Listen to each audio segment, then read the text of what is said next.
Oh, okay, because their friend has a daughter. He said he felt better than Eva. he had. She's EVA. Yeah, but Right. that's all relative. Well, Yeah. our is EVA. You really felt bad before. It's German. I'll try to remember. Yeah. I'll tell you how you can remember it. Yeah. It's it because is. her name is Ava Victoria Anchor, and it's spelled EVA. Her initials are this. Works for me. Yeah, much the same as the spelling I for came her and first name. went. Anyway, yeah. Oh, but today, Josh. I'm going to the Huh? That was Josh's idea. She's named after her grandma. Well, that's nice. Yeah. Very nice. And so she was born on Thursday, on her due date. Exactly. Oh, muscle cup, thank Yeah. you. So Sounds good to me. they're all, Taking it to First next time year. I've ever heard Yeah. Puts too many It's Too many chairs. chairs, you're she right. does everything on time.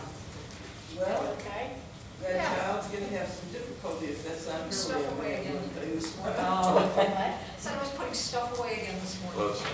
You're trying to be careful. Last night. How much did she weigh? 6 pounds, 9 ounces. She's a really pretty baby. I'm so glad you asked how to get the pictures. Okay. I'm good. Breakfast services, Candy, Robin and I have been there. Good morning. Oh, the sun's coming. Where? Yes, I haven't been there. Oh, you went to her, Yeah, it was nice. It Yeah. was good. It was Yeah. really good. It's nice. It was really nice. Yeah, we've It been was there. nice to go The one despite on the weather, Mayfield? which was horrible. The price is good there. Yes. Yeah, for what they give you. Excellent. Yes. It's a nice How restaurant. are you doing? Good. Good. That was gonna work, but it was a little cold. It's icy today. I know. Yeah, you don't want to get here. No, it is. Besides, I gotta go on cigarette. You Yeah, okay. Good morning. guys want that? How are you? Oh, who knows? This is Usher. I'm gonna start working on the tax. Oh, we're done with those. How are you? Yes, I am. Yeah, just go online. You get your information online. They have one partnership that I'm in, and I don't have to say.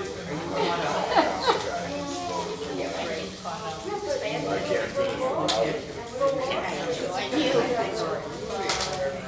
Yeah, I know. Yeah, the only thing I can do, I don't like what I'm gonna do. You can file an extension, get your best stuff.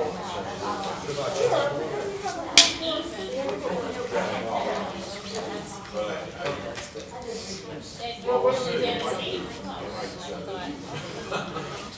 Or maybe I'll call them and just tell me what the bottom line number is. And then I can put it in. Because really all the government wants is your money. I don't really care about all the forms. They're going to be hiring more people, so you don't have to. You know, I wondered about that because she said what they're gonna hire, the money, salary. And I wonder if that's gonna offset whatever the more they're gonna collect.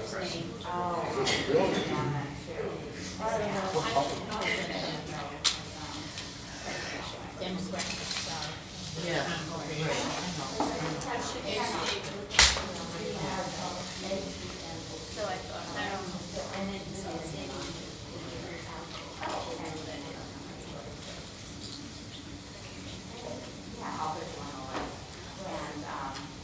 And then the one we're going to,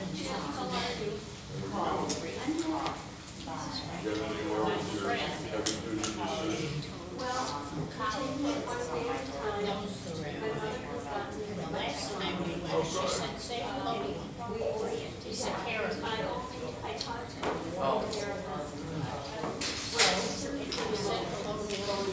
Yeah, right, right. and he said, so, she can do it. But does she need assistance? A walking like grasses. And we said, well, no, I think a good idea is to change. Yeah, I Yeah, but what happens is that at the top, And so I just ran and say, I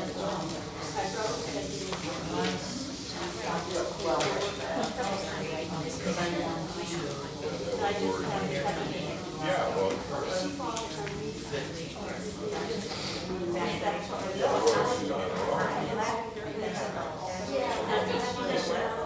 Some interesting insights.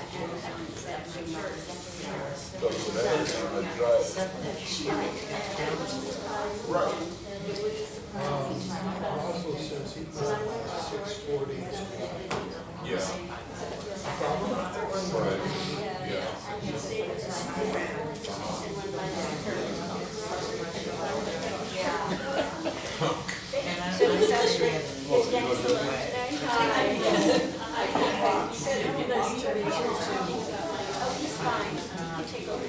But won't give up living by yourself, which obviously worries about the whole thing.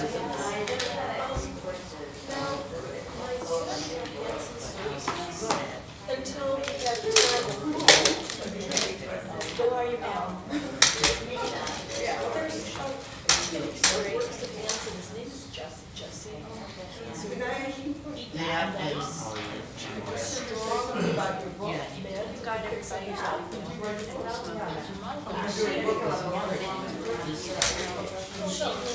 Well, at least if you're gonna fall, it's Yeah, right. Is it Wednesday?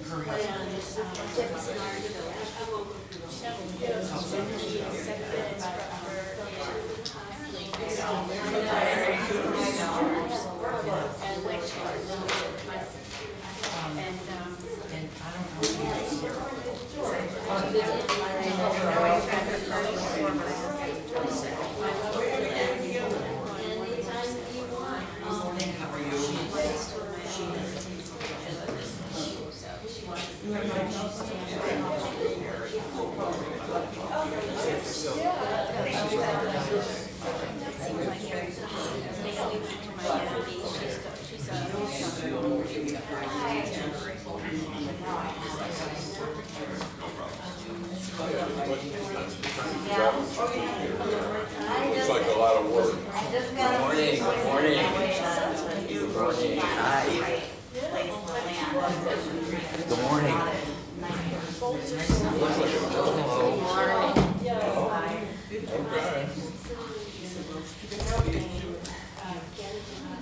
So that's what I mean. So that's how I'm spending my time.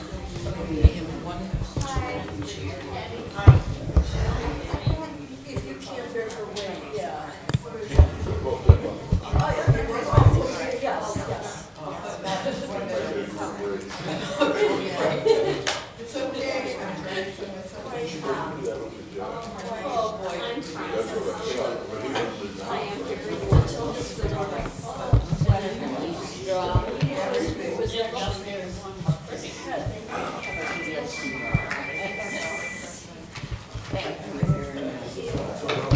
Glad to do it. Or something like that. Yeah. My sister did photos, not bad at all. Mine too. It's always Yeah, yeah. Yeah. Some people do that. By the way, my book for Wednesday has not come in yet. Is it a long read? It's pretty long. Is it? That's okay, we'll get it somewhere. Yeah. Okay, well, I'm hoping the next day or so. But the invitation, You're on to me. What's the book you're talking about? It's short chapters, though. You can skip. You know the book? Oh, yeah. Do you like the book? I love the book. Oh? Go from strawberries and then get to the end, and you'll kind of Oh, get. is that true? Is that true? No, it's wonderful. It's pieces. You take it into pieces, parts. You're not going to read it in one, No. big. And if it doesn't come, I'm not gonna read it at all. Okay. I have a question which I hope I may be able to explore this morning. Is it Torah study question? I think so. Let me get us started and then we'll start. It so happens that the I'm sure they're invested in stuff. opener is on the first night of the Oh, I try not to talk to them. it does, a It's a dilemma. sign and a wonder. That's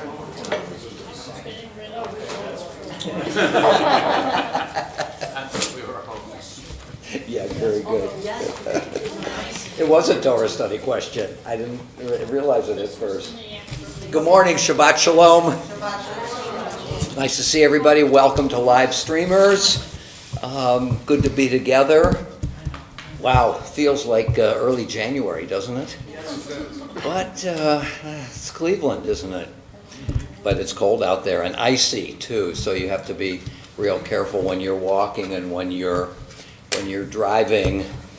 Okay, so let's proceed with our blessing. Baruch atah Adonai Eloheinu melech haolam asher kidshanu b'mitzvotav v'tzivanu la'asok b'divrei Torah. We praise you, Lord our God, sovereign of the universe, who sanctifies us through his commandments, and joining upon us the obligation to immerse ourselves in words of Torah.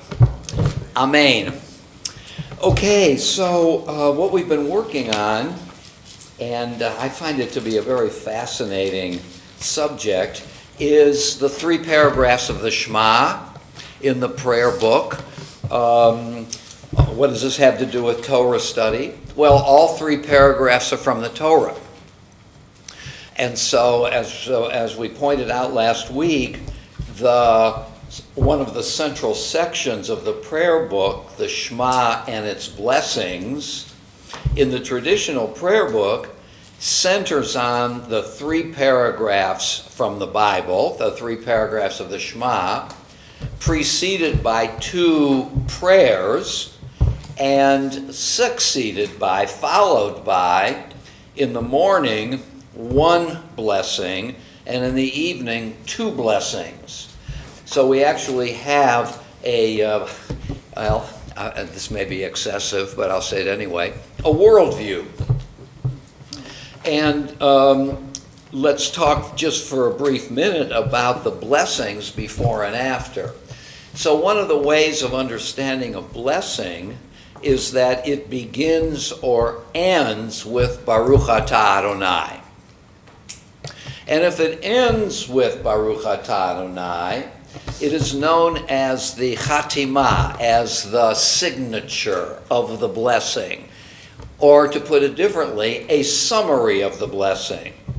So the first blessing before the Shema, Baruch atah Adonai, Ha'ma'ariv Aravim, Erev Shabbat, evening. Ha-ma'ariv is a causative form with a hey prefix, which means the one who brings on the evening. Ha'ma'ariv aravim. So we have the same root for the noun and the object of the noun and the object. Who evenings the evening. And this blessing is about nature that God has created in its lawfulness, brings on the evening, succeeds day and night, and brings on the seasons. In other words, the first blessing before the Shema praises God, Baruch atah Adonai, who has created an orderly, wise universe in which we can operate. What would it be like if we got up in the morning, there it is, the sun is up, it's 7 o'clock or whenever it is, and we brush our teeth and we have our coffee and we sit there and read the newspaper, and all of a sudden it's evening. Or it's spring, it's April, it's May, it's June, and it's moving into warmer and warmer weather, and all of a sudden it's 10 below zero. We would be disoriented, and it would create some anxiety in us about how predictable is the environment in which we live. We could not make firm plans. I mean, we know the weather doesn't exactly follow patterns, but overall, in a macro sense, summer follows spring and fall, and then winter, and night follows day. Of course, the days get shorter, but they get shorter in a predictable way until the solstice, and then it begins to get long. The days begin to get longer again. And just think about it in terms of how we would feel about our environment, which by and large we take for granted, right? And we need to. We can't ask ourselves every single minute at 11 o'clock in the morning, is it going to be night again? Oh, I better get my chores done because I don't know when night is coming. And so on. I put my winter clothes away and I bring out my spring clothes and pretty soon my shorts, and all of a sudden it's winter. Or I get up in the morning and I put my feet on the floor and the floor begins to feel porous and it doesn't feel firm to me. So that the first prayer before the Shema thanks God for an orderly, predictable, lawful, wisely created, according to plan, universe. The second prayer before the Shema, the one right up against the Shema, thanks God for giving us Torah and commandments in order to adjust and operate in our lives in a wise way through the gift of commandment and Torah. And it ends, Baruch atah Adonai ohev amo Yisrael, ohev, who loves.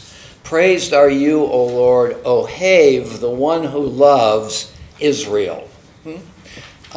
So what we have is, in the two prayers before the Shema, creation and revelation.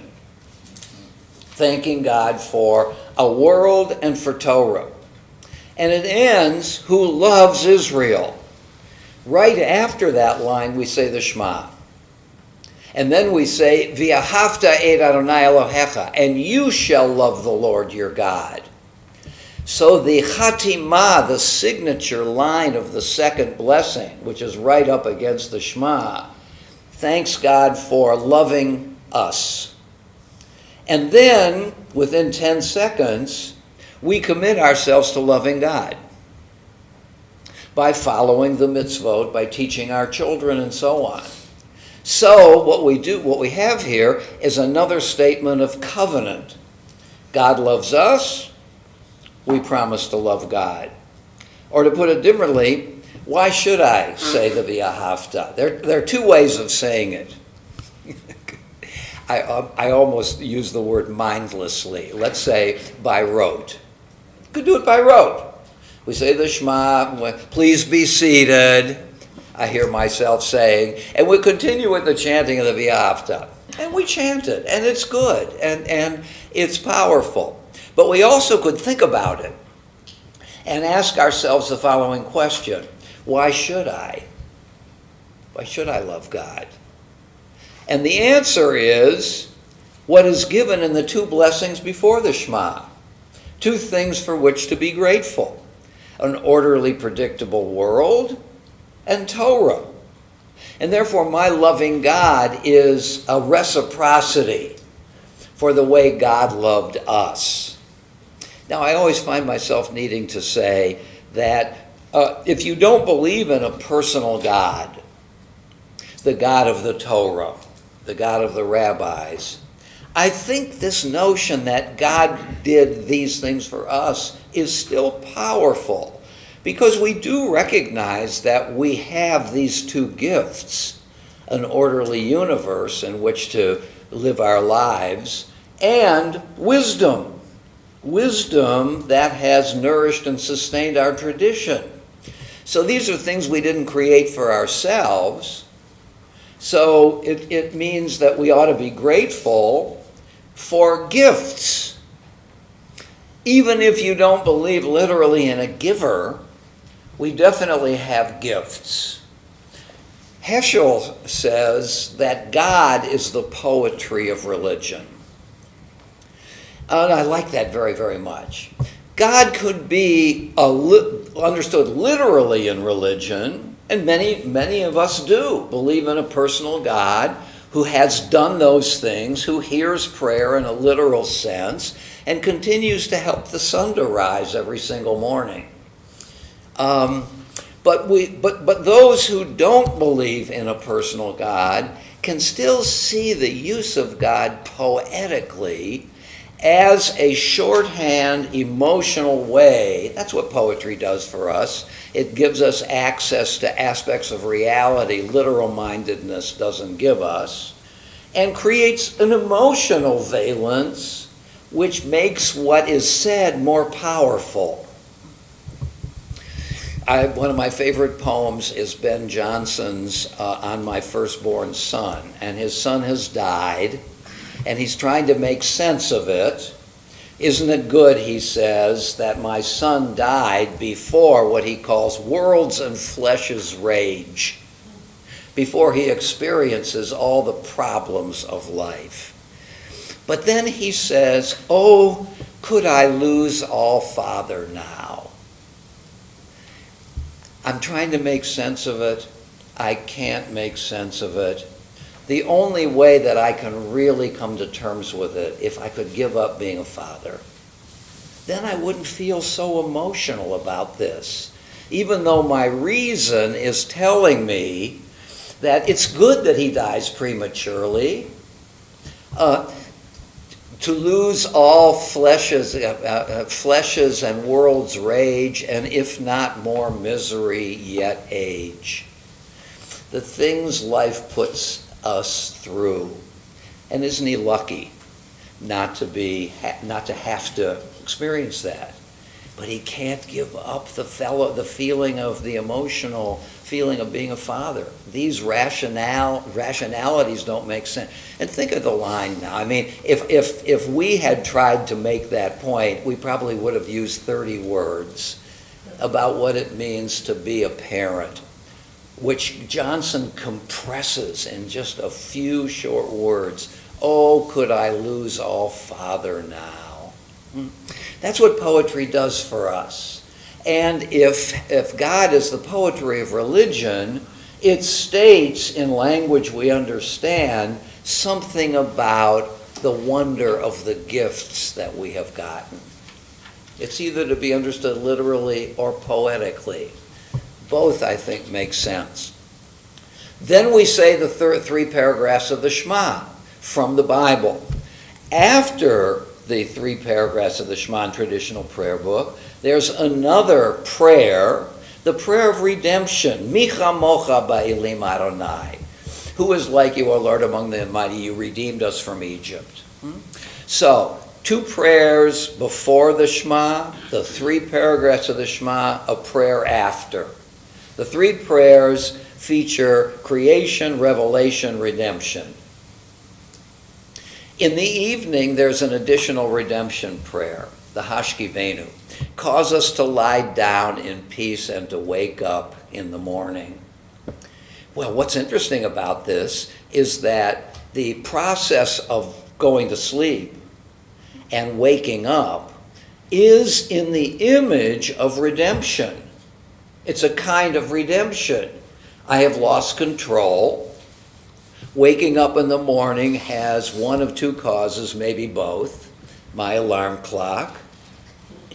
And the fact that my body has sustained itself during the night, and when my alarm clock rings, after all, it could ring and I might not wake up, God forbid. Waking up is a function of the body that has been given to me that I didn't give to myself. So there are 2 kinds of redemption here. The collective, communal, historical redemption, Israel from Egypt, and the daily redemption of our bodies coming back to new life the next day. So that the Shema and its blessings creates a worldview. Creation, revelation, redemption as gifts, and then we indicate in the middle what our obligations are in the context of that worldview. In other words, we're asked to do something on rational grounds. Why should I love God? Why should I teach my children? I might be inclined to, but why should I? And the three blessings before and after give us the answer to why. I think it's a very, very powerful rubric. And I encourage you the next time you're at service to, right after the Baruch Hu, we have the first blessing. The Baruch Hu introduces the rubric of the Shema and its blessings. And follow it. So, in our prayer books, we have only the first paragraph of the Shema and the last lines of the third paragraph, which we're going to look at. The traditional prayer book, which I frankly feel is much more profound and pedagogically astute. And that's one of the things we're looking at. Who teaches and what do they teach with respect to our obligations, our values, ethics? Kant's second question, what ought I to do? And the Shema and its blessings, I think, is a Jewish answer to Kant's second question. What ought I to do, and how do I come to do them? How do I come to feel obligated to do them? So, let's just quickly review. We're looking at Deuteronomy chapter 6, verse 4, which we looked at some length.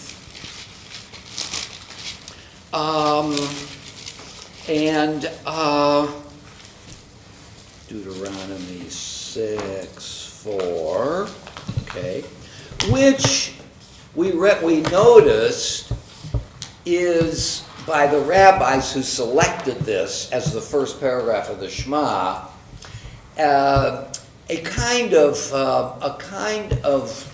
I have the word interlude. That doesn't do it justice.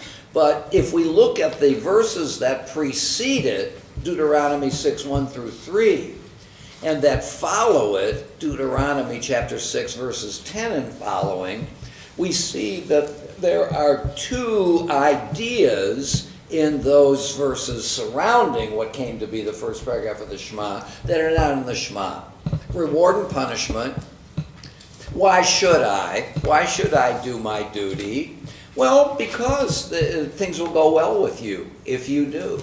So there are rewards held out for, and by implication, even though Bennett last week pointed out that it's not right there in these verses, that if you don't do them, there's also not going to be reward. There might be punishment.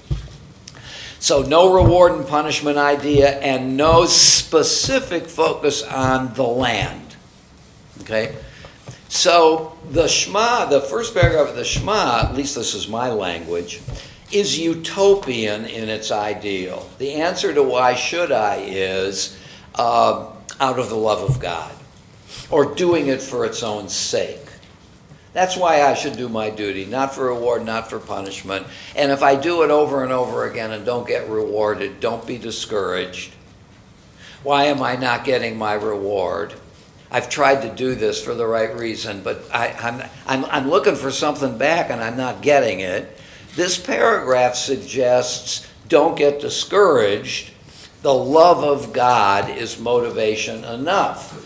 And we can see from those three prayers that surround the Shema that the love of God is a powerful response to the gifts we've been given.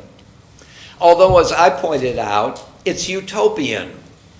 We're human beings. We need reward and punishment. We need the sense of consequences. And here comes the second paragraph of the Shema, chapter 11, beginning in verse 13, which reintroduces reward and punishment and, I think, land. Let's look at them again. 11:13. If then you obey the commandments I enjoin upon you this day, and of course the key word is if. This is now if then. There's no if then in the first paragraph of the Shema. If then you obey the commandments that I enjoin upon you this day, loving the Lord your God and serving him with all your heart and soul, you can see how doubly astute this selection is by the rabbis, because it brings in echoes from the first paragraph and therefore can be seen as a continuation of the thought process of the first paragraph, right? Loving the Lord your God and serving him with all your heart and soul. And then it moves on to another thought. I will grant the rain for your land in season. There's land. The early rain and the late. You shall gather in your new grain and wine and oil. I will also provide grass in the fields for your cattle, and thus you shall eat your fill. Take care not to be lured away to serve other gods and to bow to them. Here now is a move from reward to punishment for non-obedience. For the key way of not loving God, maybe this is overstated, one of the ways in which we don't love God is to serve other gods. Or to put it in different language, what does it mean to serve other gods? Isaiah talks about idolatry, and for him, an image of idolatry is the following. People cut down a tree, they trim the branches and everything around it, the twigs, and they have now the trunk. And the trunk they cut in half. With the first half, they carve an image of a god. The second half, they cut up into kindling wood and cook their food. That's a caricature. Did anybody ever worship a stone or something they made with their own hands? It stands for the worship of something that we created and that wasn't independent of us. So idolatry is making something not absolute our ultimate concern. Our ultimate concern is that which we value more than anything else. That's God in that hierarchy. Nothing else but God should be our ultimate concern. And if you put something else as your ultimate concern, then you are engaged in idolatry. I think that's the idea. So, serving other gods, verse 16, is exactly the opposite of loving God. Take care not to be lured away to serve other gods and bow down to them. For the Lord's anger will flare up against you, and he will shut up the sky so that there will be no rain, and the ground will not yield its produce, and you will soon perish from the good land that the Lord is assigning to you. Again, bringing in land. And here, a particular land, the good land that the Lord is assigning to you, which is quite clearly the land of Israel. Okay? So that the second paragraph of the Shema reintroduces what has been eliminated in the first paragraph of the Shema. Reward and punishment, consequentialist thinking, and land. What gives me the right to say that have been eliminated in the first paragraph of the Shema? The first paragraph of the Shema just looked at in Deuteronomy 6 hasn't eliminated anything. It's just what it is. I use the word eliminated because the surrounding verses of the first paragraph feature land and reward and punishment.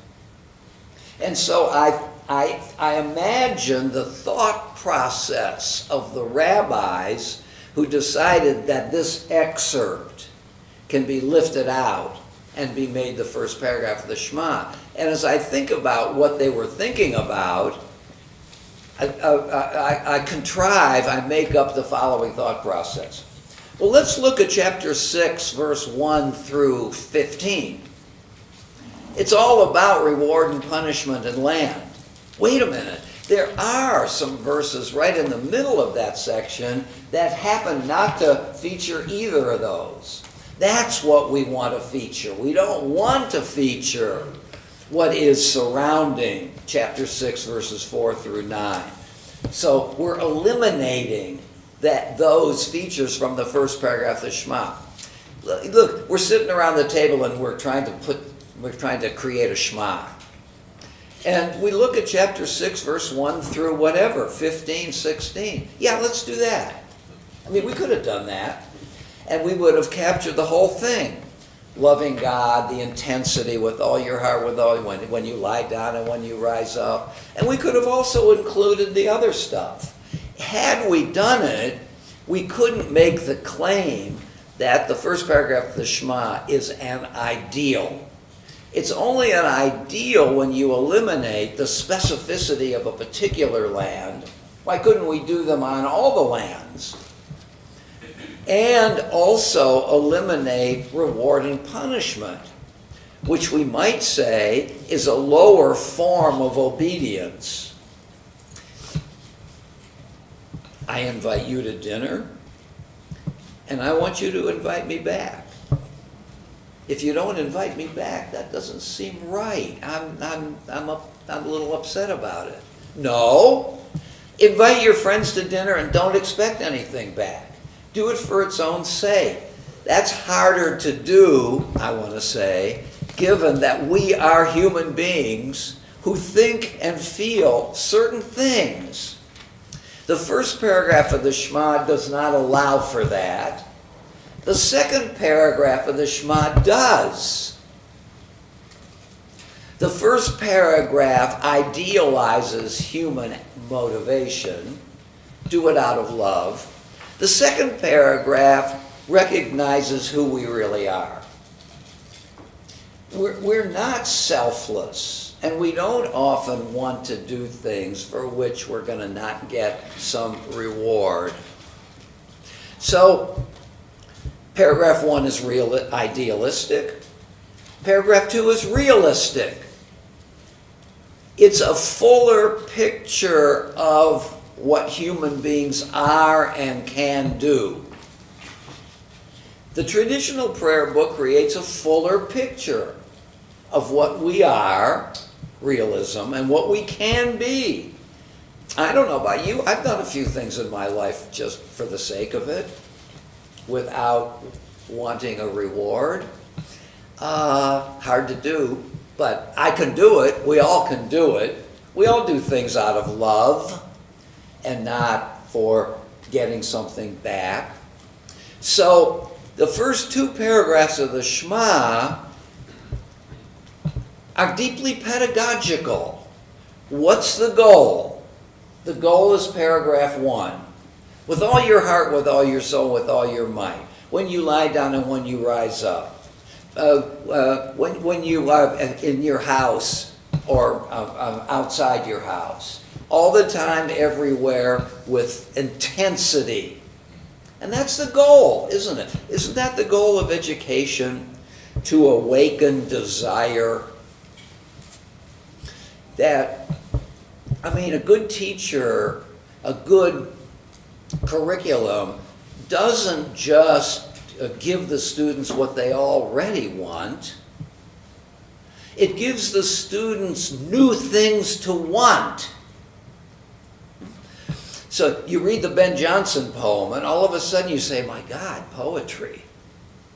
Look what this can be." Or just pick your favorite poem or your favorite piece of music, and how it has awakened desire. Isn't it true? You listen to the second act of The Marriage of Figaro. You remember that thing when Susanna comes out of the closet and she stuns both the king and the queen? And, oh my God, who wrote that? Mozart. Let me have some more Mozart. Let me go after some more Mozart. A desire has been awakened. And the first paragraph of the Shema awakens our desire for doing things for their own sake. And if you do something for its own sake, nobody can take anything away from you. If you do it for reward and punishment, they can withhold the reward. And if you've done it for that, you don't want to do it anymore. And so a very high way of living is to do what we do out of love. Which Plato says that love, eros, is desire. To awaken love is to awaken desire for more and more of it. If I come to love an individual, I want to be with that person more and more.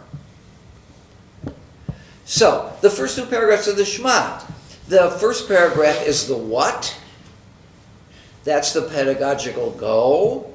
The second paragraph is the how. Let's acknowledge human nature and hold out some rewards and punishment, in the hope that maybe you'll come to see its value for its own sake by doing it. This brings us now to the third paragraph of the Shema, not in our prayer book. Candy, just 1 sec. Let's go to the book of Numbers, the fourth book of the Bible, chapter 15, verse 37. Numbers, chapter 15, verse 37. Candy, question? Comment? My question is doesn't repetition diminish the goals of what you're talking about here? Establishing these feelings of commitment and understanding and devotion. Yeah. So Candy's raising a very good question. That we repeat the same thing week after week. And if you're of more traditional temper, more than once a week you go to shul. And doesn't repetition dull the mind? And we begin to do it from rote. That's why the rabbis say, introduce kavanah, intentionality, awareness, at every point, at certain points in the service. That's why you'll see Cantor Sibo. I don't do this. I don't know whether Rabbi Cohn does it. When she sings the Shema, she covers her eyes, as if, now I'm going to really focus on the meaning of the Shema. And what's interesting, and we're going to see it in a minute, is what can be called somatizing values. Soma in Greek is body. By putting it on your body, by holding my hand over my eyes, by bowing, I have replicated in bodily language, which actually is mute, right? The body makes moves, but it doesn't tell us what they mean. But if we conjoin a bodily movement with something that has meaning, the body now intensifies what it is we're saying. But the Shema and so on. At the end of the Amida, and then we come back. As if the Amida is the Holy of Holies. So we begin by walking forward and bowing to the King who has commanded these things of us. And at the end of the Amida, we're leaving. We don't just say, see you, God. we bow and so on. I'm now continuing my life, but I want to acknowledge. I could acknowledge it on in my mind. That's Candy's point. If I just say it and say it and say it, it's dull. It becomes dull. If it's on my body, I have another way of accessing the meaning. I might say to myself, what does this mean while I'm doing it? I often do. When I do this, I understand the meaning of it. So one consequence of repetition is to become immune or dulled to the meaning. But another thing about repetition is I'm being constantly reminded of it.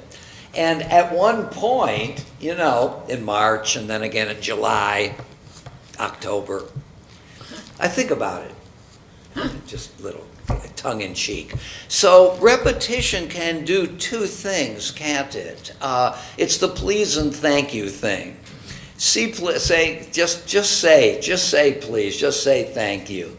Please, thank you. Please, thank you. It becomes very rote. And wait a minute. Thank you so much. Hey, I just said thank you, and I'm taking it to heart at this point. So repetition can give more awareness more often than doing it only episodically. But it can also dull us. Malcolm? Could you say a little bit about why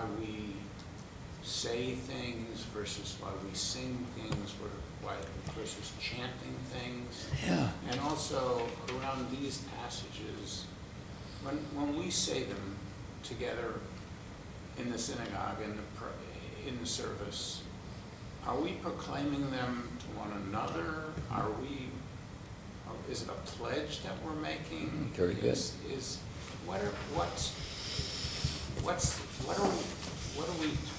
What are we expressing and to whom?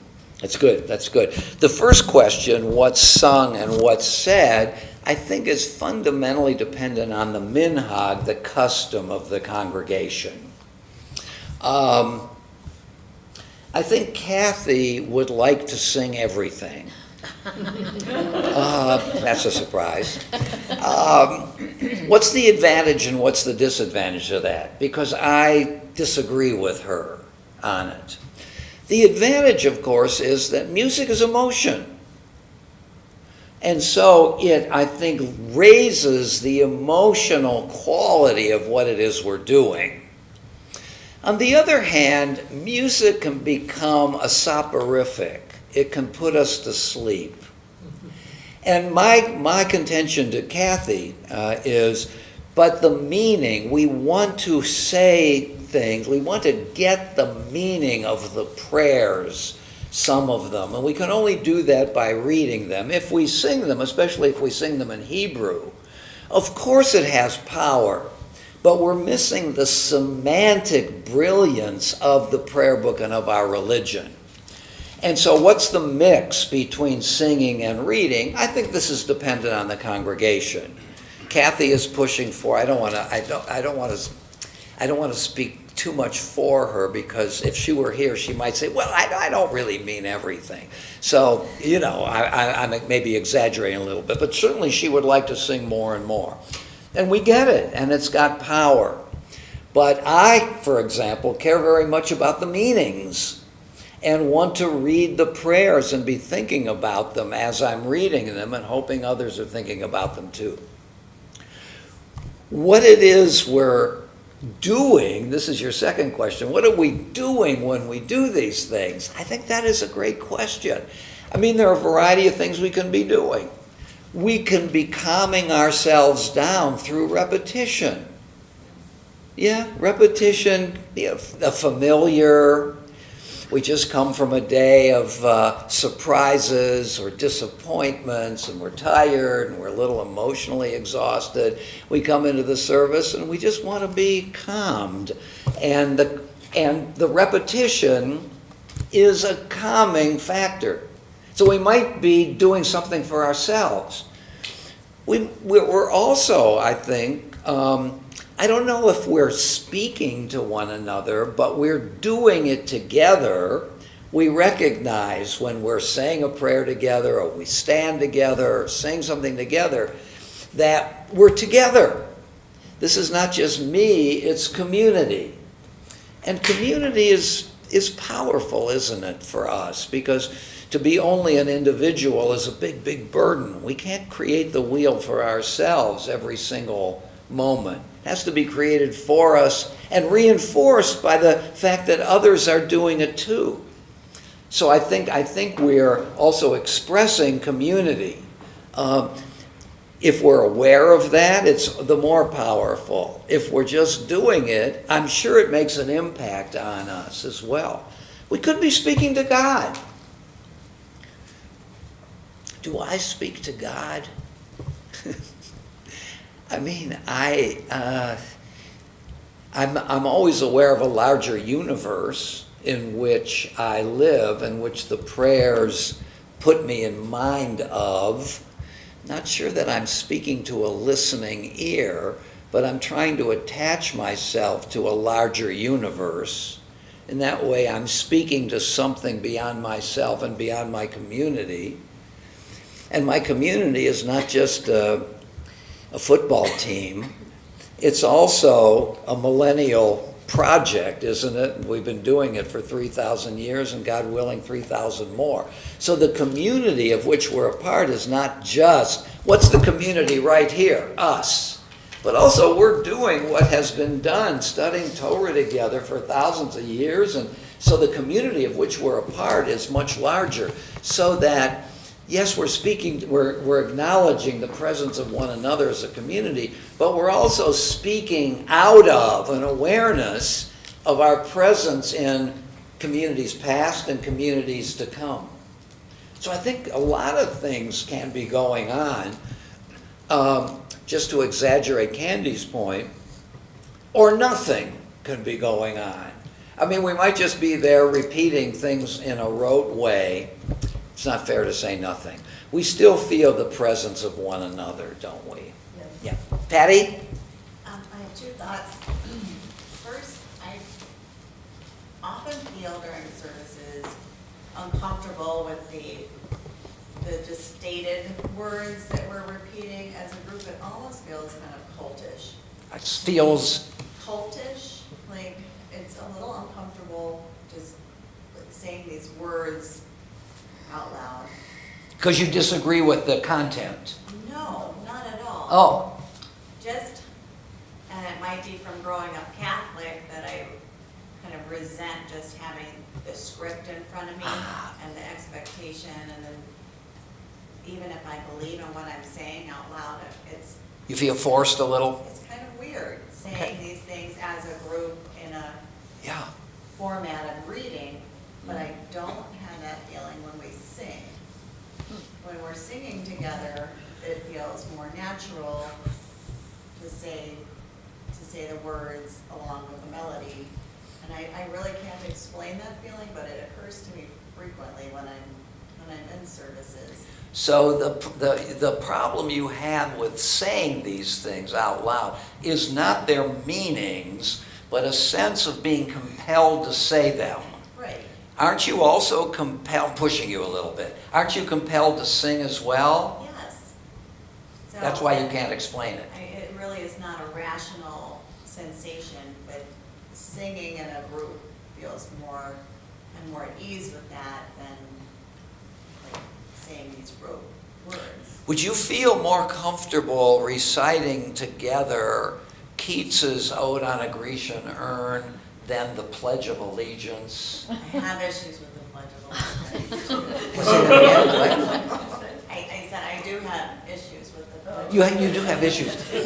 Is it the same? See, I bring a poem in because a poem is not just a literal sort of thing. Is it that the literal feels you're pressured to do it, whereas a poem or a song, it moves away from the literal to some degree? I think the whole group thing of the timing, that we're all saying this at the same time, makes it less authentic. By the way, many years ago, Rabbi Block and I went to a Catholic service on the west side, and there's Bill Toller's church. You remember Bill was our was our accompanist. And about 3/4 of the way through the service, he turned to me and said, "They're doing this whole thing without a prayer book. It's ritual, it's getting communion, it's kneeling, and so on. It's a lot of music." Did you like that? Were you okay with that? No, Because of the meanings? Because of the meanings? that could be. But did you feel compelled? Did you feel that compulsion? I did it, and you're supposed to turn to everyone and say, "Peace be with you," and shake hands. I'm like, this isn't real. They're making us do this. Yeah. And I didn't have that sense of, so the second thought applies to, like yogic practices. When you're practicing on your mat and you're using your body, you're actually training your mind when you're using your body. So that the act of kneeling, or you're bowing, the rituals that incorporate physical movement in any of these services or in yoga, the ultimate effect is to focus your mind. To focus it with all your heart, with all your soul, something like that. Yeah. Well, I think that's an intriguing comment that you have made. So it's another claim, however it's to be understood, and you're not fully sure, of the priority, the superiority of music in a service. That's basically what you're suggesting, isn't it? How many would prefer the whole service to be sung? Not every single thing, but most of it. Would you prefer that? Yes. You would, Maida? Okay. Vivian? Depends on who wrote the music. I'm sorry? It depends on who wrote the music. Okay, well, Right. Schumann. yeah, there you go. I'd like to interject that, and we've had this conversation before, of the power of ritual. Yeah. Of the power of ritual. Yeah. So when I mean, I come to a service with, years of Hebrew school, and those words are, have been imbued and given to me in a way that, so when I hear them, I come to it's about memory and it's about association, where our associations are. So if you come to a service without those associations, you're swimming in, you're swimming in your own head. Whereas when you are, when it's in your body as opposed to memory in your bones, you don't fight that particularly. And, I would go so far as to say I miss Fairmont Temple's organ of all things. Organ. Because, oh my goodness, there's a level to the music that you are drawn to and glued to. So Drawn to because it's music or because it reminds you of your past? No, I don't have an organ in my, but no. So you're saying really two things? Yes. One is the power of music. There's the words, there's the song, and then there's the music. So there's, and of course in a conservative or traditional synagogue, you're not going to get an organ of all things. No, of course not. So the other question I have is, in the Hebrew, I mean, we don't know the Hebrew. The Hebrew is poetry? Was written as how much of it was oral, and what is poetry, and what are the verses? Is there a rhyme and a rhythm in the Hebrew that we're totally missing? Gee, I wish I could answer the question, but I have to go. Okay. Yeah, no, you've said a lot of things here. Hebrew poetry is not rhyme. It's not rhyme. No. It's repetition. You have pairs of lines, and the second line is often an intensification of the first line. So much of it is written in prose. I mean, we have poetry. The Song of Moses in Exodus 15 is poetry, and it's written as a poem, if you look at it, how it's laid out on the page. I want to get back for a second, though, to your point about remembering how you did it as a kid, and that adds a layer of feeling, doesn't it? It's an argument for getting kids to have lots of experience early. I mean, I can remember myself, I don't know exactly why, but being very interested in Abraham Lincoln when I was like 8. And so when I do some Lincoln stuff now, I'm connecting to my past in a very palpable way. I can see that little boy sitting there reading whatever it was I read. So get kids to have lots of experiences because it adds when they come back to it. Yeah. So, and that really, one of the ways of structuring what we're talking about here are cognitive elements and non-cognitive elements. Elements that are about cognition, about thinking, about the brain, and non-cognitive elements, emotion. And we're talking about music as emotion, words as cognitive. I mean, we're repeating the words too, and so there's repetition, there's an emotional element in the repetition of the words. But you're pointing to another non-cognitive element, memory, the role of memory in, it's not only connecting to community, it's connecting to ourselves. This person is connected to himself many years ago, And that's fundamental. I mean, you'll come to shape that as you grow, but still, it's there. No question about it. It ties us to ourselves, and there's a power to it. There's no doubt about it. And as you point out, that's part of the function of ritual. Gets back to Candy's point about repetition. And here's another valuable aspect of ritual, that it is repetition, but it can become fixed. The rabbis make a distinction between keva and kavanah, fixed and spontaneous.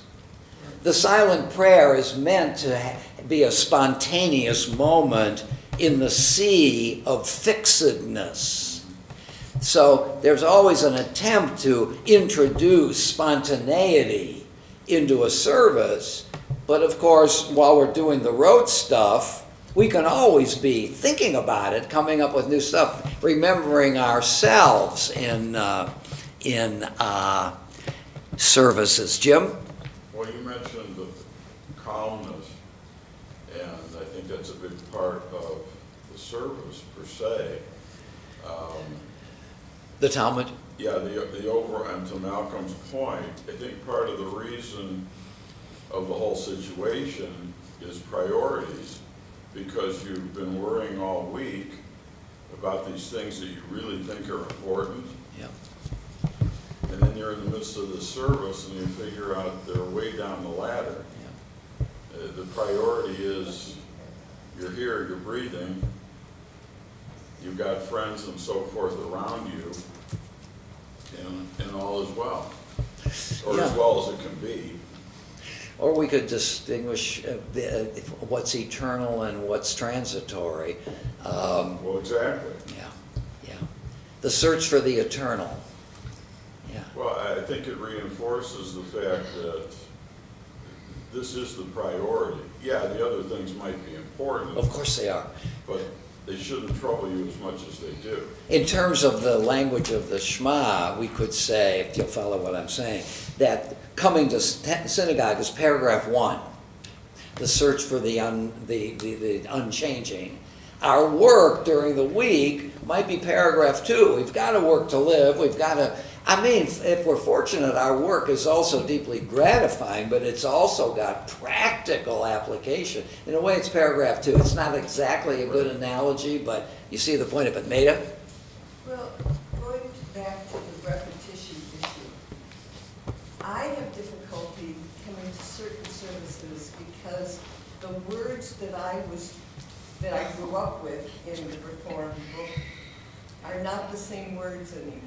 And I don't relate to them as well as I did when I was a child with the earlier prayer book. Yeah. In Mexico, where I do this work, I'm part of a synagogue, and we have a great number of Mexicans who we are teaching about Judaism.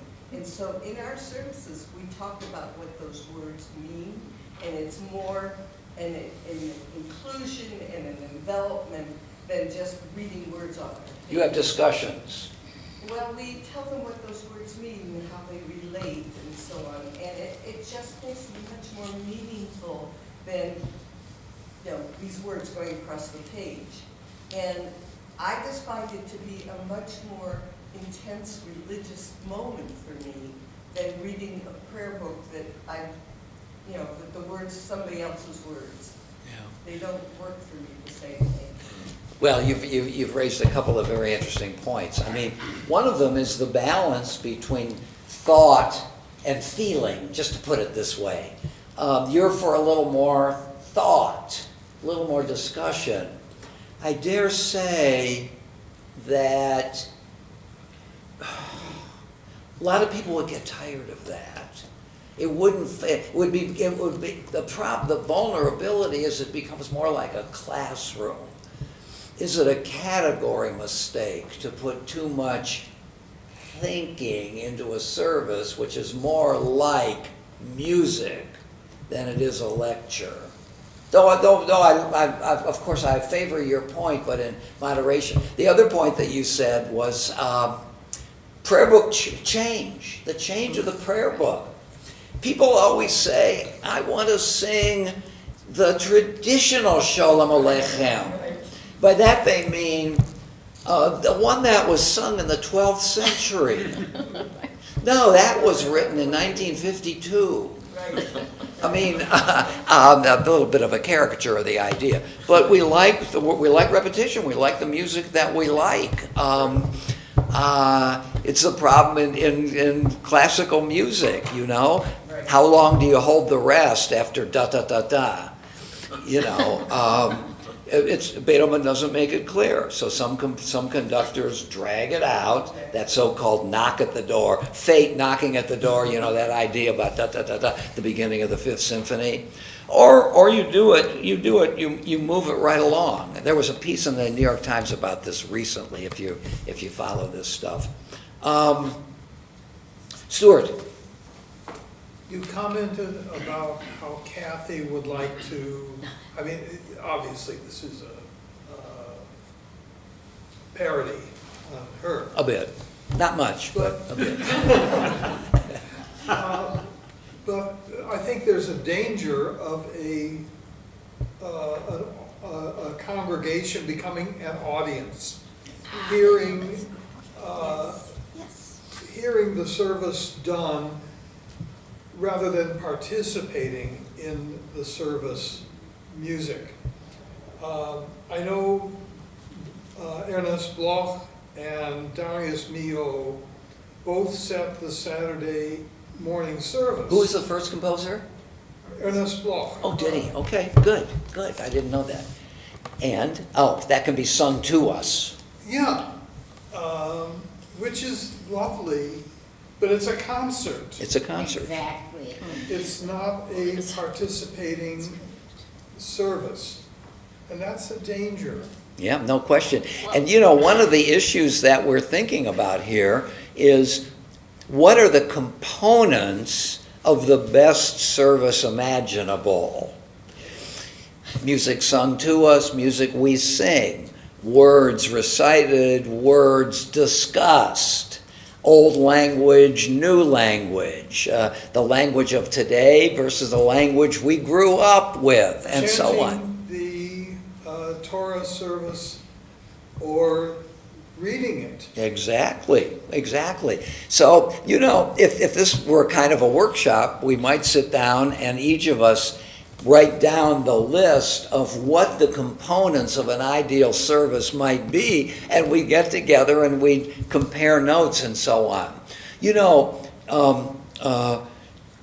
here Kathy really excels because she does not sing at us. Every now and then. At the Yizkor service, you know, when we're meditating on Yom Kippur, she's singing at us. She does do some solo stuff, but she really privileges getting the rest of us to sing with her. I would say more than 50% of what she does is meant to be sung by us. And you'll notice from time to time she'll say, come on, join me, and so on. So she wants to avoid the concert sense. Some of you remember Nanette Canfield, who was our cantorial soloist before Kathy came. She came in 1999. And Nanette had a beautiful, beautiful voice. It was very stirring. But she sung to us. We didn't sing. Susanna Heschel once said to me, only the musicians do Hebrew in our service. Everything else is in English. And we've brought a lot of Hebrew back in, which is very emotional on some of the grounds that we've met. Let's go back here. Such a wonderful discussion. Let's go. Charlotte, did you want to make a quick point? I don't know if it's a good point, but I think a lot has to do with the size of the congregation. If I'm davening in a house of mourning, and it's say that people are sitting shiva, I feel a very closeness to the people I'm davening with. If I'm davening with 400 people at Yizkor, I have to hurry up and finish before the cantor does, because that's the amount of time I'm allowed for that prayer. No? No, I think it's another good point here. What's the ideal size of a... You remember the ancient Greeks and this notion of the polis, the community. I think Aristotle says after 5,000 people in a community, it becomes unwieldy. What's the ideal size of an entity that wants to breathe life into something or other? Let's go to chapter 15, verse 37. This is the third paragraph of the Shema. The Lord said to Moses, "Speak to the Israelite people and instruct them to make for themselves fringes on the corners of their garments." Okay, so here we're introducing, it's not a ritual. Well, let's call it a ritual, okay? So you put fringes, and traditional men wear these talesim, or they put fringes on their garment, and it has different strings and knots, and we can talk about that. But it is somatizing. It's putting this on your body, and it's doing it in a regular way. So that the third paragraph of the Shema moves from reward and punishment to ritual. So let's start again. The Lord said to Moses, "Speak to the Israelite people and instruct them to make for themselves fringes on the corners of their garments throughout the ages. Let them attach a cord of blue to the fringe at each corner." Just to interrupt the reading here. That cord of blue, that blue dye, was so very rare that the rabbis abandoned it. And there are no cords of blue anymore. You'll look at a tallis and it's all white threads. That shall be your fringe. Look at it and recall all the commandments of the Lord and observe them. So one of the themes of all three paragraphs is the commandments. Okay? And here's another way of accessing the commandments. So that you do not follow your heart and eyes in your lustful urge. Thus you shall be reminded to observe all my commandments and be holy to your God. I am the Lord your God, who brought you out of the land of Egypt to be your God. I am the Lord your God. Verse 41 is the end of our Shema. Ani Adonai Elohechem asher hotzeiti etchem me'eretz Mitzrayim liot lem. Does that sound familiar? Ani Adonai Elohechem. Okay? So what the Reform Prayer Book did was eliminate paragraph 2 and eliminate all of paragraph 3 except the last verse, which the Reform movement has attached to paragraph 1. And the next time you look at a prayer book, at the end of the V'ahavta, you will see this verse from Numbers 15, but if I'm not mistaken, I should have brought a prayer book in. It's presented as a new paragraph. The beginning of it is indented. I don't know if anybody has ever noticed that or wondered why that is, but here's the reason. It comes from a different place. And the end of the third paragraph. So what do we see here in this paragraph? What's going on in this paragraph? You look at them. Yeah, Candy? Where are you? Are you Numbers or Deuteronomy? Very good. Is that true? You don't know where I am? That's funny. It reminds me of a lecture that the poet Wallace Stevens once gave on his poetry. And maybe I've told you this one before. It's one of my favorite anecdotes. And at the end of his lecture, a professor of English came up to him afterwards and said, "Mr. Stevens, I don't understand your poetry." And Stevens' response evidently was, "It doesn't matter if you understand it. All that matters is if I understand it." I may be the only person who knows where he is at this point. Yeah. By the way, that's a profound comment, isn't it? Because it sounds arrogant. But really what Stevens is saying is, It's intelligible. It could be if one person understands it, it's by definition intelligible.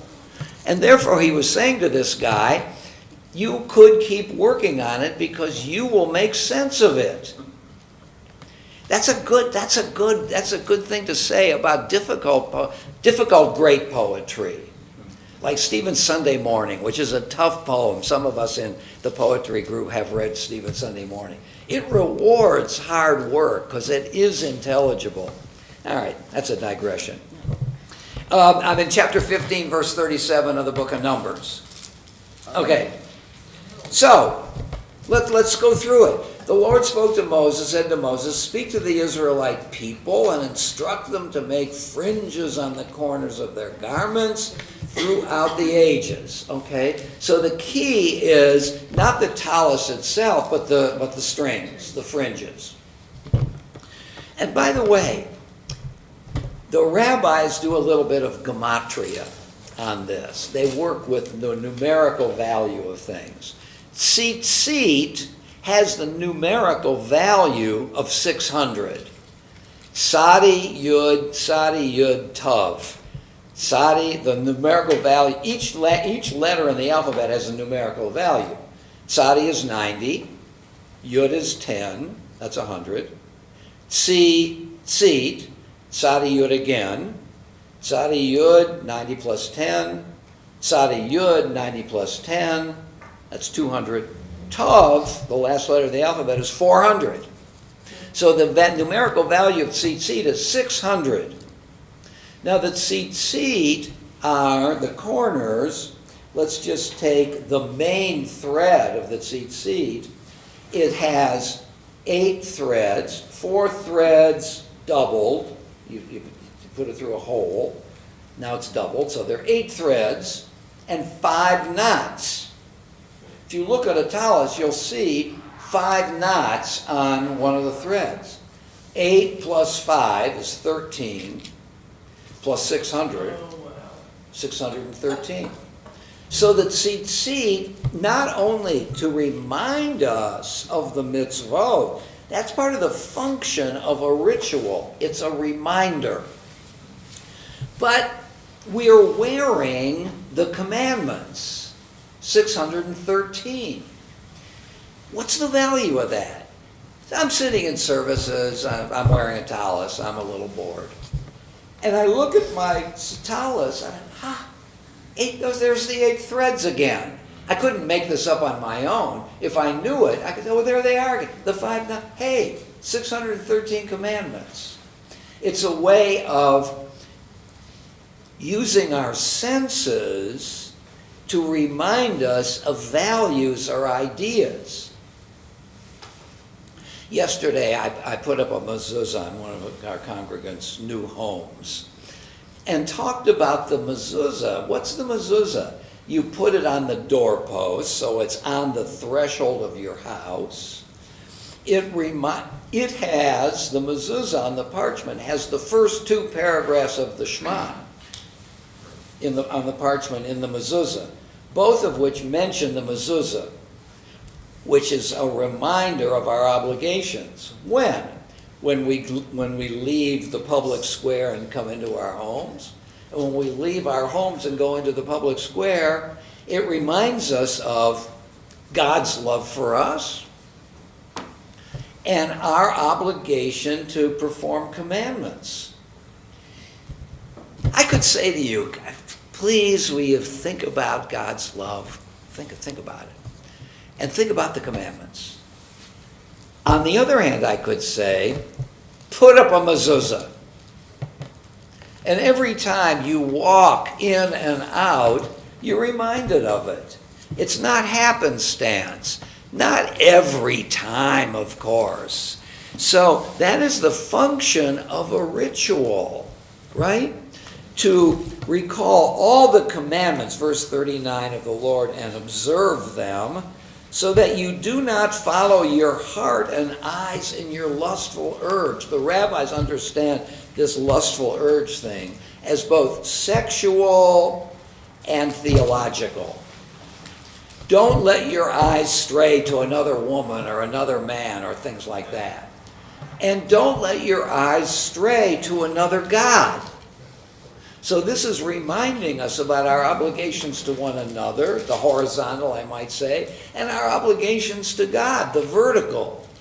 So when I look at the tzitzit or the mezuzah, I can remind myself that I need to moderate my libido, my desires, which often take me astray, and see if I could focus them on the things and the values that matter.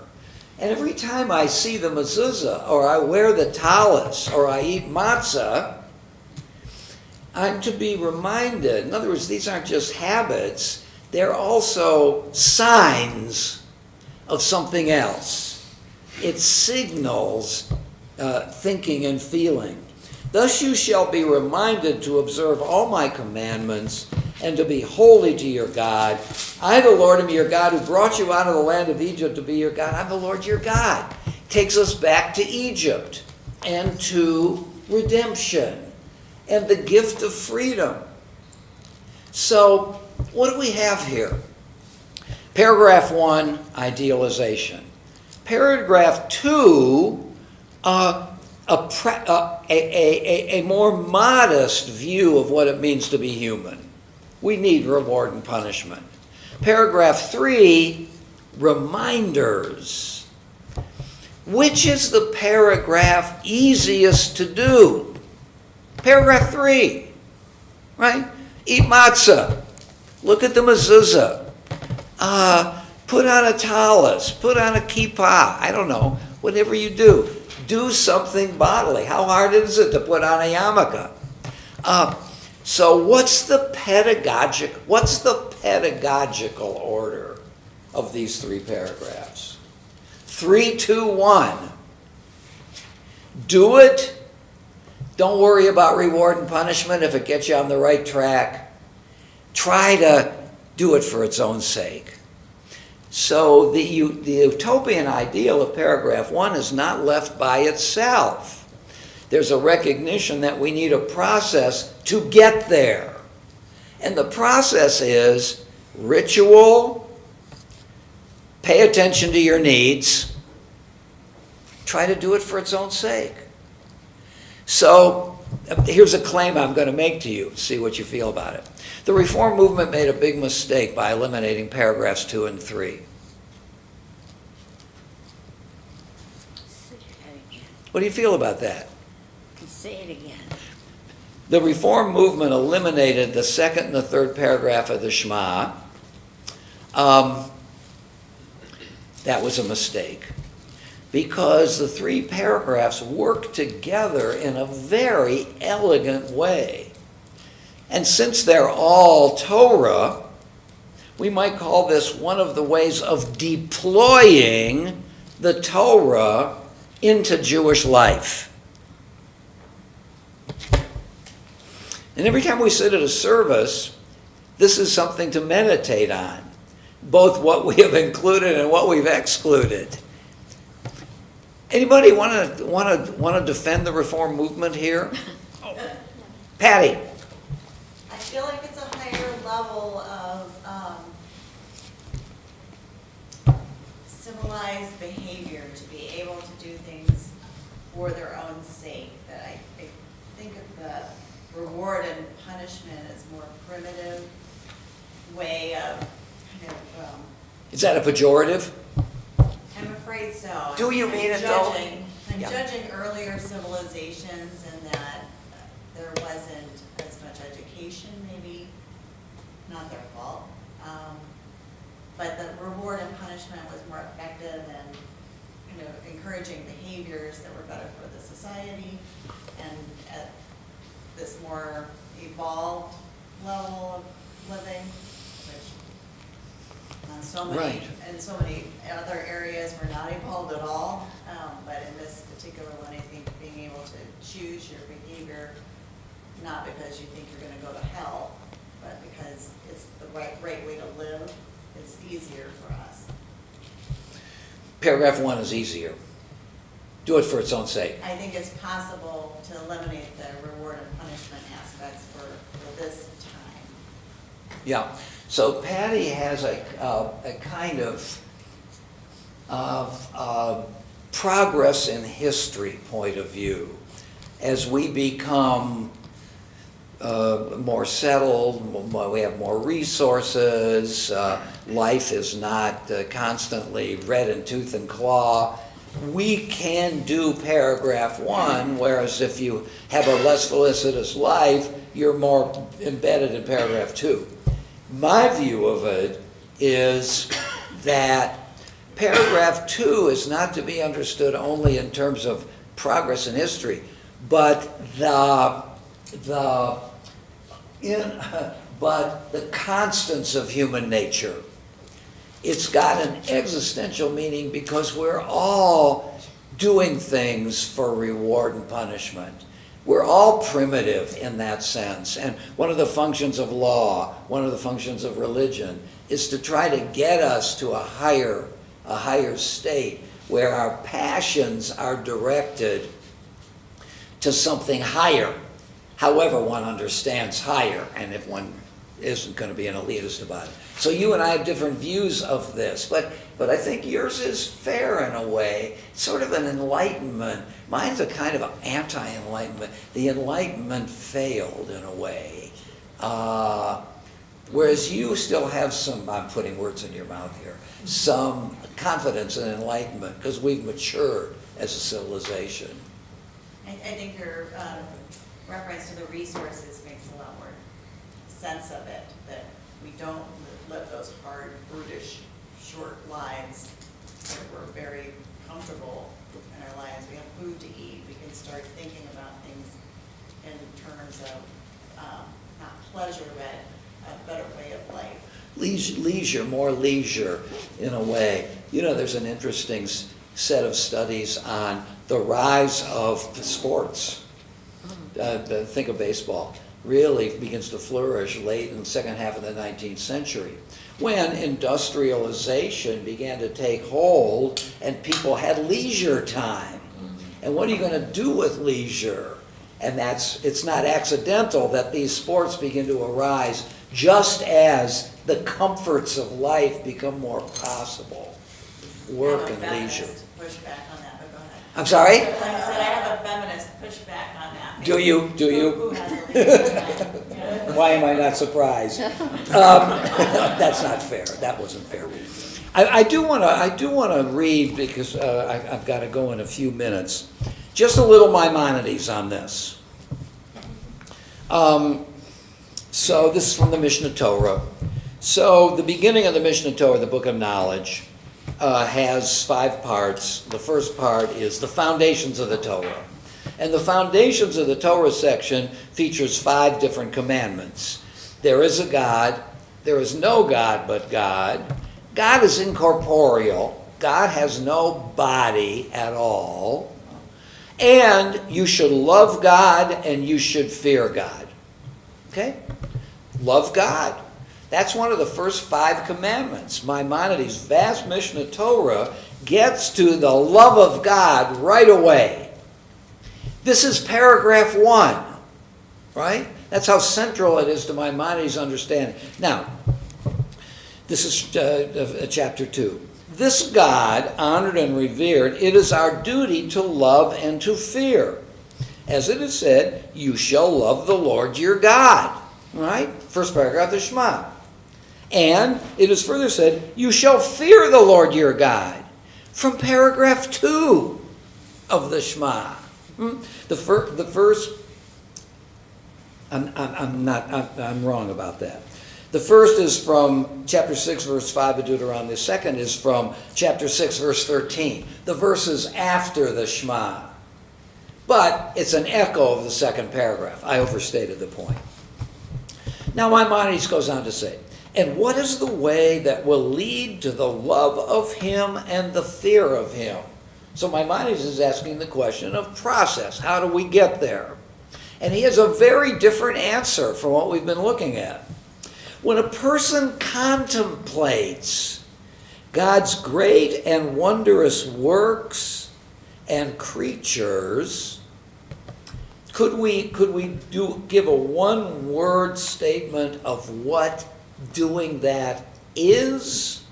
When a person contemplates his great and wondrous works and creatures, science, examining nature. Now, Maimonides has theologized it, God's works, but this is an invitation to study the created world.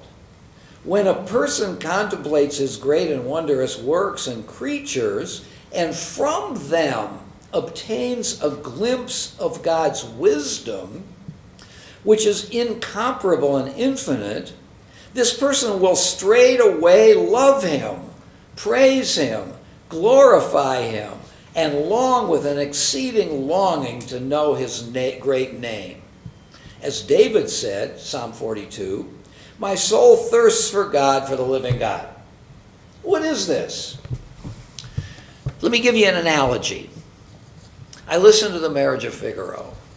I'm blown away. I listened to Così fan tutte. I'm blown away some more. I listened to the 40th Symphony or the Prague Symphony.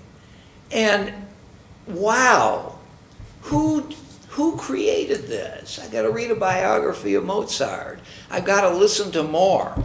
The works imply the greatness of the worker. And if I look at nature and I see how extraordinary a system it is, Isaac Newton, with a few variables and a constant, could talk about the interaction of bodies on the earth and in the heavens. One little formula, talk about elegance. This is not about Newton, this is about the universe. That one can talk in a quick form about everything that exists in the universe in a rational way. I'd like to know who this is that did this. So, what is Maimonides saying here? Love the Lord your God. How do I do it? Study the universe. There is no conflict between science and religion. The study of the natural world leads to the question, if you're so inclined, it doesn't have to, of who created that world. And the more I know about the grandeur and lawfulness of the universe, the more I love the Maker. The way to come to love God for Maimonides is to study the natural world and see what a spectacle it is. And when he ponders these matters, he will recoil frightened and realize that he is a small creature, lowly and obscure, endowed with slight and slender intelligence, standing in the presence of him who is perfect in knowledge. And so David said, Psalm 8, "When I consider your heavens and the work of your fingers, what is man that you are mindful of him?" In other words, love is a movement toward, fear is a movement away. I want to know God. I want to know Mozart. I learn more and more, stimulated by the products of Mozart's mind and hand. But when I recognize who I'm talking about, I don't deserve to be on the level of Mozart. I get closer and closer. I shrink back and recognize the gap. So love and fear go in two different directions. Maimonides talks about this in terms of a relationship between a student and a teacher, and between children and parents in two. The same dual motion, drawing near and stepping back. I guess I have to stop. Bar mitzvah calling. Yeah. Just my luck. I'll get there late and they'll start it without me. That would not be a good sign. So next week, I would like to begin to wrap up the ethics part of what we're doing and move to the next topic, and that is, for what can I hope? What does the Bible tell us about what I can hope for, what's reasonable? So I apologize to those who are watching. Halfway through, I recognize I'm not repeating the comments and the questions, so I'm sure you guys were lost. I'm going to try to do better. And I've been trying for how many years now? So I'll see you soon. Shabbat Shalom. Major League Baseball is back.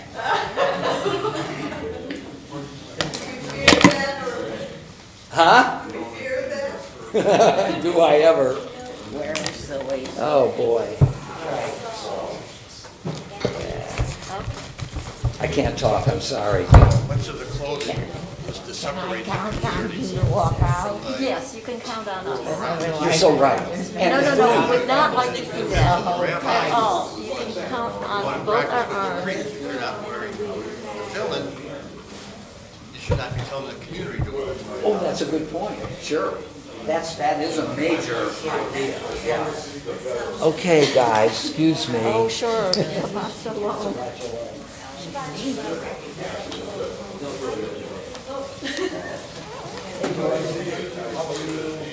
Right.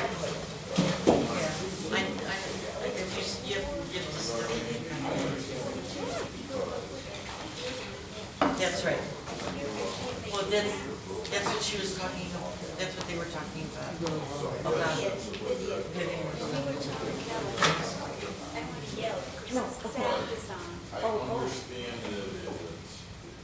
It goes up at 11. Oh, I see. It's an order and it's better than chaos. You said And it works for Even a long though, time. even though it's totally corrupt. that's okay. I had a hard one. But isn't it better in the overall picture Did you take any of this? rather than chaos? We have to organize our research about the 5,000 people in our groups. And I see pretty well. I like They had a change in how people set up because they're out of line. Okay, that works for everybody. No, I don't know. You know what I mean? It's music. It's music. Where are you going, guys? Glad you raised this subject. I mean, it's a long discussion and really interesting information.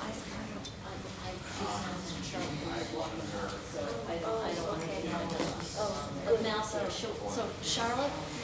No, finish, you just want to. Charlotte? And no, so I want to comment that there is a Rabbi Lejeune.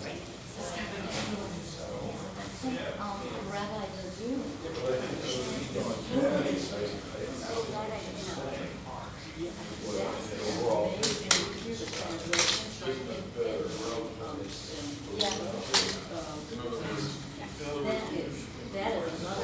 See, I Where's the waste basket? Where are you gonna throw this? could not. Where is the waste basket? Oh, I'll take it from right over there. Wendy is looking on. Actually, it's right as you walk out the door, too. Come, let me show you where.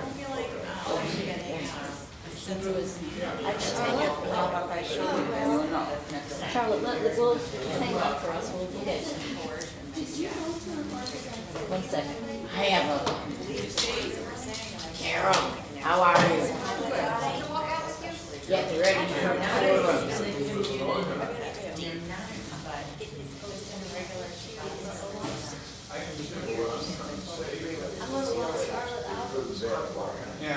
My daughter was making fun of it last night.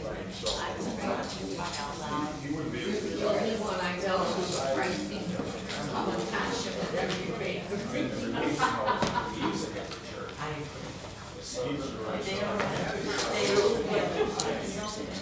But I did check, but not.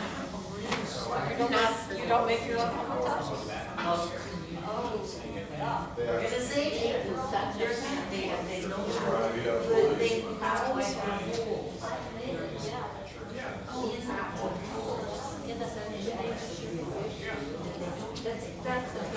It does keep changing. And there are service just over like 17 years I belonged here. These things completely different. people wandering around aimlessly. The world countries when Well, And then there's that just world philosophy, that dress and joke. okay, they're going in, to me there's all kinds of wrongs to it. Plus, I always like the hearing benefits outweigh the bad. just gets everything moving. Maybe you teach them Like what something, Maida was you know, saying you about know, or- actually having to teach the people who are unfamiliar with the service. But it gets everybody different cohesive. Graders or segments of it. It but is those something- individuals. That's when you learn something really at a new level. Exactly. It's all Yeah. about Yeah. independent, do that every single week, but when I did, The United States is horrible. and all that. actually You're right. had to They pay couldn't attention do it to if the it wasn't. structure of the You're right, service, because that's exactly do it that, we like, were just talking Well, it's you know, completely new all level from that learning all the free press experience is shut down. to really understand what each of these Because they said something that didn't go just along like with it. means. And that's the problem I have right now with the culture. There's something in meditation called like beginner's mind, where It's to you the point of pretend a like group you like have never this, done this even before, afraid to say and you it. apply like curiosity to your situation. Because I'll be so It shut just out. keeps it fresh. I Don't think say that's what it. Candy was saying about the repetition. I know it is. After a while, it's It's not horrible. fresh, and you put out a beginner's mind to You may it. disagree with me, I may disagree with you. You have every right, especially in my mind, to say or think what you want. Well, I agree. I know, but that isn't what's right. That is Yeah, that's how I listen to. I understand that, but it's not. And so what are you defending? She's very slow and soothing, and hear the poetry in it from her reading it. I'm just trying to say. You're not the ones, you don't want to burn books, do you? You want more books? Then why are you associating with those that are out of control and that want to do things like burn books? Don't have any corporate people. You don't, okay. Definitely with the Trayer book, Being I'm conservative. not sure if I'm pronouncing his name right, Exactly. meeting But heard of wounded men. that's what people They should bring us a lot Wow. of associate you with. reflections, Okay, that's history. wrong. That's Here's wrong. mother was It is there. wrong. Even with the, And even if Maimonides was saying somebody about far the, out, They lived in whoever. was very much, but But it's they not have a right actually to appreciated It's not your ideas that just are also here. Yeah, but I've heard I'm of Monty saying Perry, is, but I haven't read that yet. just to shut them up, if you want their minds, you better listen, you better be aware of what you're thinking about. We had a little bit Because of it could hurt you if you don't resentment know what the hell's about going it on. because I think it sheltered him and his athletics. Yes, I don't really understand how, I mean, he was culturally very Jewish. how that situation did it. You can't. Rebellion because of what happened You in can't, you're in a situation now where in the face of that, you see these extreme policies of whoever's rolling the strings, you see it's not only not working in detrimental. But I Trying know just some kind people of are layers just like, and tightens the network. that just flies in the face of Most of the reality. authors have said. We're in a horrible situation. Everybody has different reality. And I was out of town, I seen there Because people get killed. in place. That's reality. Upstairs. And in my mind, that started the day by The grandmother, that was your mother's mother? Now, I'm not saying told who can do what they're doing, because that's, Right. I'm not How are the saying. interactions I thought they were silly. Now, what I know right now, I mean, in history can tell you, when he got on TV and I said, well, we react to the war. If you don't react, it's going to get to the point where you have to. the Elizabeth Baptist? That's what happened with it. They kept appeasing him. Yeah, I know. And then you finally had to say, hey, we got to get into war. Now, a lot of people got killed that didn't know exactly how to come together. But now the other thing, you got instant social media. Where So you're what are you watching the saying war. that, so what are you saying that by? And so, mine's over there, in whatever building who can stand. And believe me, a bully doesn't react the way you think. They like I say no, they're gonna kill us all when they vote. And Instead of this big, oh, let's just help them get into nothing procedural in the classroom, you know how it works. I grew up, the only way I ever thought people would get lunches like this. And it was the end of it. I know, but I don't have to be like redistrict. If somebody would have signed a paper when they got started, you wouldn't have World War II. Passivity doesn't work. Passivity doesn't work with both. Yeah, sometimes I say that. It's obvious to me, this guy just has to stop. The other thing that, We remember this, that famous, I think he was a Lutheran guy. And so he came to so-and-so, and said, Oh, yeah. so-and-so. Quotes us from that. And they came from me, and there was no way to help out. Yeah. I didn't recognize author's names, but I definitely saw that title before. Curtis, you take it out. There's a lot of dead people either way. But you see a guy actually more Jewish. You gotta know that she kills the guy. I mean, it's Italian, it's a, Yep. I don't know if there are other efforts to kind of like, I'm not really very much. I don't want to think. The task force. Yeah. Yeah. So the pandemic has kind of put a lot of, we've just done a lot of brainstorming and waiting. You know, but I think that's, you know, Act on. No, I just think that active The nature. learning She and has advocacy knowing program. it's so helpful. And I'm starting to think more in terms of what folks we could do.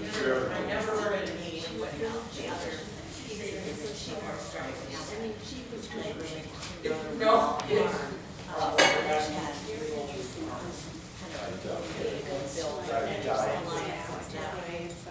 Interesting. To think, because these schools not much different from the next book out, we're bringing sweetgrass.